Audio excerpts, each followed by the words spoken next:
Tristan que é Tantris e Isolda que não parece Isolda? Será que esse é o multiverso da loucura dos 4 Cavaleiros do Apocalipse?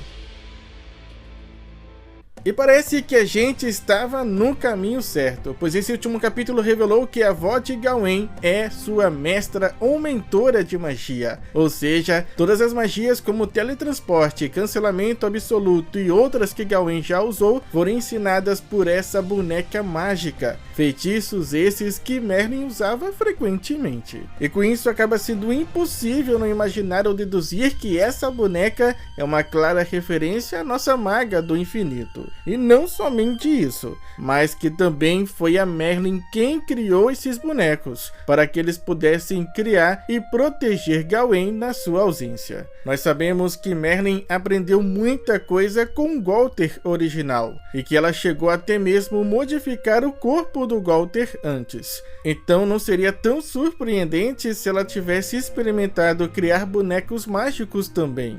Claro, não seria exatamente no mesmo nível do Gualter, mas com certeza o suficiente para cumprir com esse propósito. E seria ainda mais interessante se Merlin pudesse controlar os bonecos remotamente, semelhante a como o Gualter original usou um boneco mágico para interagir com o mundo exterior depois que ele foi aprisionado. E isso faria um paralelo entre Merlin e seu mentor, já que provavelmente Merlin também está atualmente numa espécie de prisão. E não é só a avó de Gawain, o avô de Gawain também traz uma referência bem interessante. Pois olha só essa roupa dele, te lembra alguém?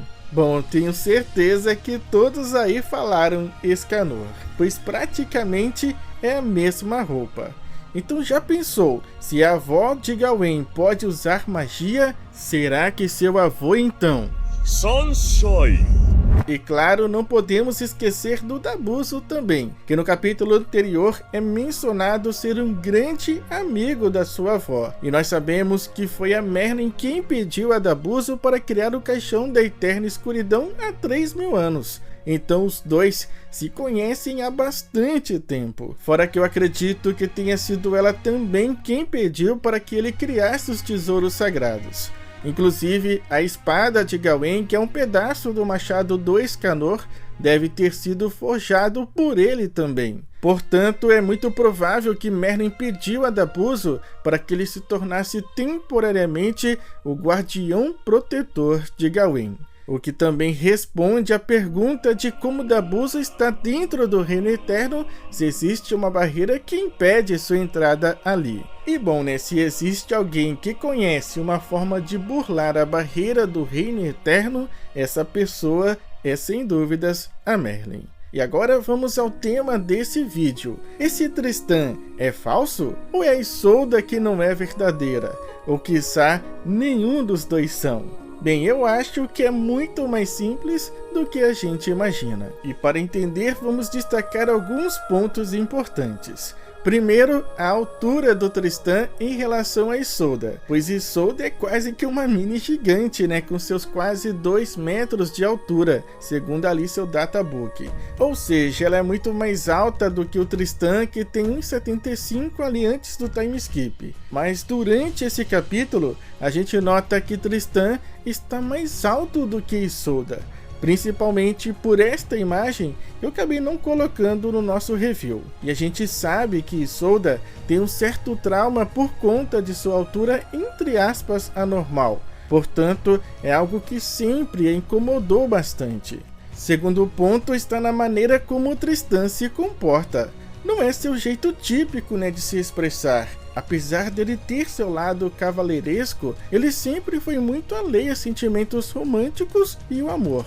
Fora isso, temos a questão de sua aparência. Ele fisicamente não apresenta grandes mudanças, bem diferente de todos os outros que tiveram mudanças bem notáveis. E por fim, temos seu nome, que não é Tristan, mas sim Tantris, o que por si só já indica que esse não é o mesmo Tristan. Portanto, essa versão do Tristan acaba remetendo muito a uma versão ideal do que Isolda sempre desejou, mas que ela não poderia continuar chamando de Tristan porque esse seria a sua própria versão.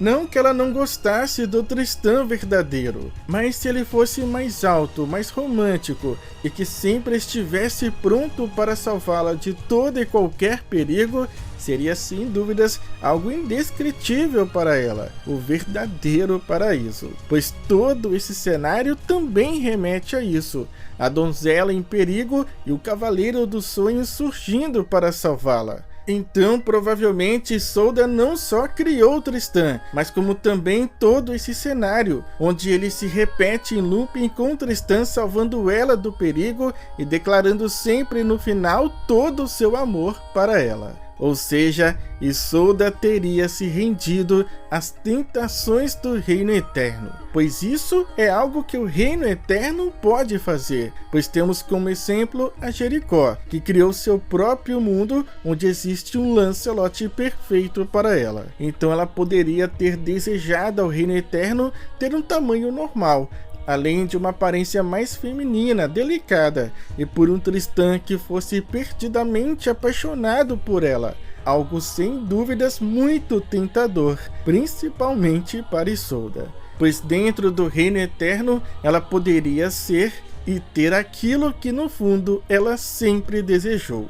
E curiosamente, todo esse cenário pode ser também uma referência a um dos contos envolvendo outras versões do Tristan e da Isolda. A Isolda das Mãos Brancas, que é referenciada por uma das frases do Tristan, e o nome Tantris, que é uma identidade alternativa que Tristan assume para se aproximar de uma das versões da Isolda sem ser reconhecido. E sobre o fato do Tristan estar com a espada do dragão que antes estava com Percival, é algo que o Nakaba já havia mencionado antes. O Tristan, desde o momento que Percival morreu, ficou com a espada. Então Isolda se lembra dele exatamente assim, já de posse dessa espada. Porém, isso também pode indicar um cenário totalmente diferente, pois além de estar com a espada do dragão, Tristan parece ter substituído sua espada Mael.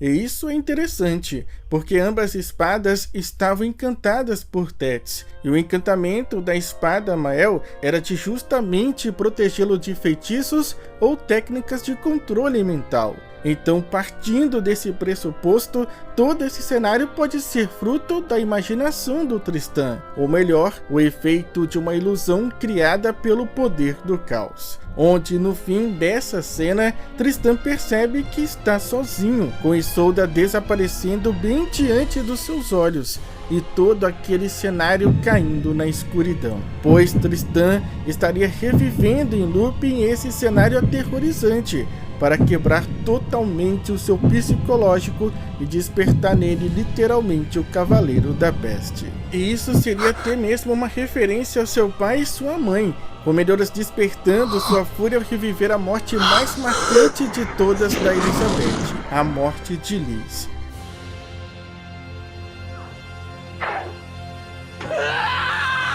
Portanto, temos aí a possibilidade de alguns cenários bem interessantes.